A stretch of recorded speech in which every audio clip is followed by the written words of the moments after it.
how stock markets react now? Shall we buy index now? What is your opinion? కూడా crash అవుతాయి, stocks అన్ని crash అవుతాయి. Uncertainty అనేది ఎక్కడ ఉన్నా కానీ స్టాక్స్ ఇమ్మీడియట్ గా దెబ్బతింటాయి. కాబట్టి దాంట్లో మనకి ఏం డౌట్ ఉండక్కర్లేదు. మండే మార్కెట్స్ తెరవంగానే స్టాక్స్ అన్ని కూడా క్రాష్ అవుతాయి. అంత లోపల యుద్ధంకి ఏదో సమస్యకు పరిష్కారం వచ్చి అమెరికా ఇంక మేము ఆపుతున్నాము అన్నటువంటి డిక్లేర్ చేస్తే బహుశా అంత పెద్ద ఇంపాక్ట్ ఉండకపోవచ్చు, కానీ తప్పకుండా పడుతుంది అది. ఆయిల్ ధరలు పెరుగుతాయి. తర్వాత మూడవది చాలా కీలకమైనది, బంగారు ధరలు పెరుగుతాయి. ఇది కూడా స్టాండర్డ్. స్టాక్ మార్కెట్ పడిందంటే ఆబ్వియస్లీ బంగారు ధరలు కూడా పెరుగుతాయి. కాబట్టి ఇది ఎకనామిక్ గా మనం అసలు ఏమి తెలియని వ్యక్తి కూడా చెప్పేయచ్చు, చాలా సింపుల్ గా చెప్పచ్చు. It all depends on American interest. America దీన్ని ఎంతవరకు లాగగలుగుతుంది అనేది మనం చూడాలి. అమెరికాలోనే లాబీస్ అమెరికాకు ఈ డెసిషన్ వ్యతిరేకంగా వాళ్ళు కనుక ఏమైనా డొనాల్డ్ ట్రంప్ మీద పుష్ తీసుకొస్తే అప్పుడేమవుతుందో తెలియదు.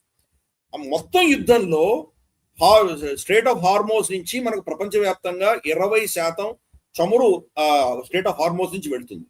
దాన్ని కట్ చేయడం వల్ల ప్రపంచవ్యాప్తంగా ధరలు పెరిగితే అమెరికాకి లాభం, రెండు విధాల లాభం.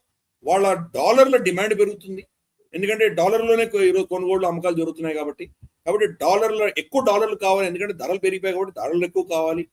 రెండు, ధరలు పెరిగినందువల్ల అమెరికన్ ఆయిల్ మార్కెట్లో వాళ్ళు లాభాలకు అమ్ముకోవచ్చు. ఈ 20% కట్ అయిపోయింది కాబట్టి ఆ 20% మళ్ళీ అమెరికా పూడ్చగలిగినటువంటి కెపాసిటీ అమెరికా దగ్గర. వాళ్ళు ఇంకా ర్యాంపప్ చేసుకోవాలి, అఫ్ కోర్స్ వాళ్ళు ఇంకా డ్రిల్ చేయాలి, ఇంకా చాలా పెట్టాలి వాళ్ళు. కానీ దీనివల్ల ధరలు పెరగడం వల్ల అమెరికాకి రెండు విధాల లాభం. వాళ్ళ డాలర్ బలపడుతుంది, రెండు ధరలు పెరుగుతాయి. ధరలు పెరిగినందుకు వాళ్ళ ఆయిల్ సెక్టర్ కూడా లాభపడుతుంది. కాబట్టి ఈ యొక్క ఈక్వేషన్ ఉన్నంత వరకు యుద్ధం ఆగదు. కానీ ఇతరత్ర ప్రత్యామ్నాయాలు ఇంకేమైనా వచ్చి దానికి వ్యతిరేకంగా కనుక వాళ్ళ ఇంట్రెస్ట్ దెబ్బతినేటువంటి పరిస్థితి వస్తే, for instance stock market collapse అవుతాయని చెప్తున్నాను నేను. అలాగే మనకు ఇతరత్ర కొన్ని ఎకనామిక్ పారామీటర్స్ కనుక ఇన్ఫ్లేషన్ పెరగడము, వాళ్ళ ఫుడ్ ఇష్యూస్ తో కొన్ని ఇబ్బందులు రావడం, ఇటువంటి ఏమైనా జరిగితే కనుక అప్పుడు రియాక్షన్ వేరేలాగా ఉంటుంది. కాబట్టి ఇదంతా కూడా వాలటైల్ సిచ్యుయేషన్. మండే మాత్రం స్టాకులు పడతాయి, పడ్డ తర్వాత బంగారం పెరుగుతుంది, ఈ రెండు అవుతాయి. బట్ ఇది తొందరగా కరెక్ట్ అవుతుందా లేదా ఇలాగే సాగుతుందా అని చెప్పడం చాలా కష్టం. ఈ యుద్ధం ఏ దిశగా వెళ్తుందో దాని ఆధారంగా ఉంటుంది.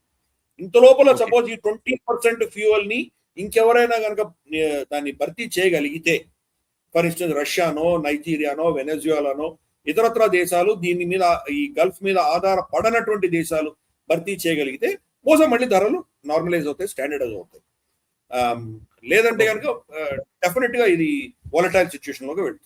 ఈ వీడియో మీకు నచ్చినట్టయితే లైక్ చేయండి, 10 మందికి షేర్ చేయండి. అలాగే కామెంట్ల రూపంలో మీ అభిప్రాయాలను మాతో పంచుకోండి. Nationalist hub group of channels ను సబ్స్క్రైబ్ చేసుకుని తెలుగునాట జాతీయవాద జర్నలిజాన్ని ప్రోత్సహించండి. ఈ వీడియో కింద ఉన్న బెల్ ఐకాన్ పై క్లిక్ చేయడం మర్చిపోవద్దు.